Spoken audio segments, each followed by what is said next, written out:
অনেক সময় এই ছোট আলুগুলো ভর্তা খেতে কিন্তু অনেক মজা লাগে। গরম ভাত, ছোট আলু ভর্তা, বাস হয়ে গেল। আর তার সাথে যদি গরম গরম একটা ডিম ভাজা থাকে বা ডাল থাকে তাহলে তো আর কোনো কথাই নেই। হঠাৎ করে কেন যেন আজকে আমার এই ছোট আলু ভর্তা খেতে মন চাইলো। আগে যখন আমার ব্লেন্ডার ছিল তখন একবার আমি ব্লেন্ডারে এই আলু ভর্তা করেছিলাম। খেতে একদমই ভালো লাগেনি। আমার কাছে তো মনে হয় এই আলুটা পাটায় বেটে খেতেই অনেকটাই মজা লাগে। যার কারণে আজকে কিন্তু আমি আলু ভর্তাটা শিলপাটাতেই করব। আমি যখন ভয়েস দিতে যাই তখন আমার গলার অবস্থা এত পরিমাণ খারাপ ছিল যে আপনারা আমার গলা শুনলে ভয়ে দৌড় দিতেন।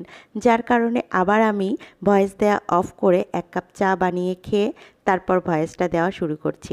আমি জানি অনেক আপুরাই এমন করেন, কারণ ভয়েস দেওয়ার আগে যদি 1 কাপ চা বানিয়ে খাওয়া যায় তাহলে কিন্তু ভয়েসটা অনেকটাই ক্লিয়ার থাকে। আর কয়েকদিন থেকে এত পরিমাণ গরম পড়েছে, শুধু ফ্রিজের ঠান্ডা পানি দিয়ে শরবত খাওয়া হচ্ছে, তার সাথে খাওয়া হচ্ছে ফ্রিজের ঠান্ডা ঠান্ডা তরমুজ, যার কারণে গলার অবস্থার এই অবস্থা। তো যাই হোক, রান্নাবান্না চলছে। আবার তো সেই আগের রুটিনে সবাই ফিরে আসলাম। কিছুই করার নেই, কারণ জীবনটাই এই রকম, একদিন যাবে আরেকদিন আসবে।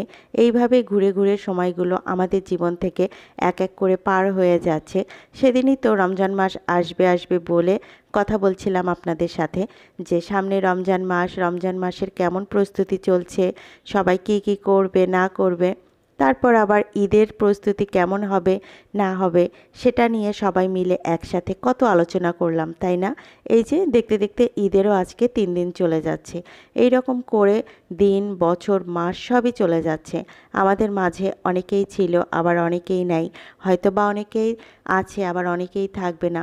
এভাবেই দিনগুলো না এক এক করে পার হয়ে চলে যাচ্ছে। তো যাই হোক, জীবনটাই এমন, তো মানতেই হবে, কোনো কিছুই করার নেই।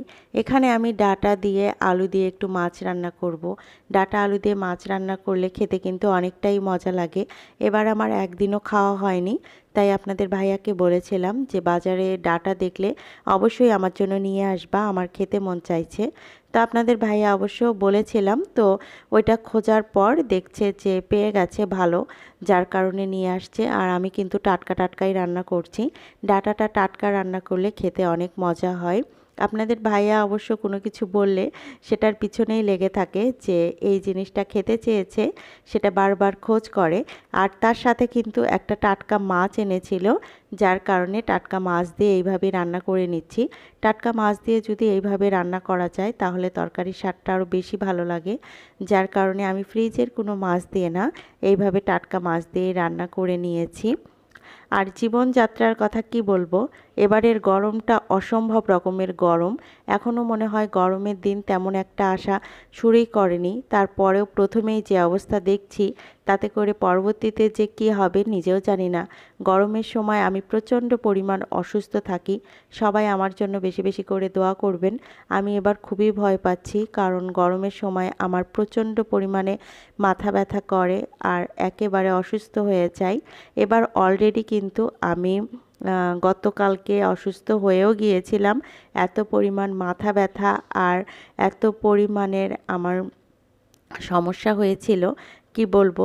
তারপর তো মাথা ব্যথার ওষুধ না খেলে একদমই হয় না। তো যাই হোক, এখানে আপনাদের সাথে গল্প করতে করতে আমার কিন্তু আজকে রান্নাটাও একেবারে শেষ। যেহেতু আজকে ভর্তা আর মাছের ঝোল ঝটপট হয়ে গেল। সবাই ভালো থাকবেন, সুস্থ থাকবেন।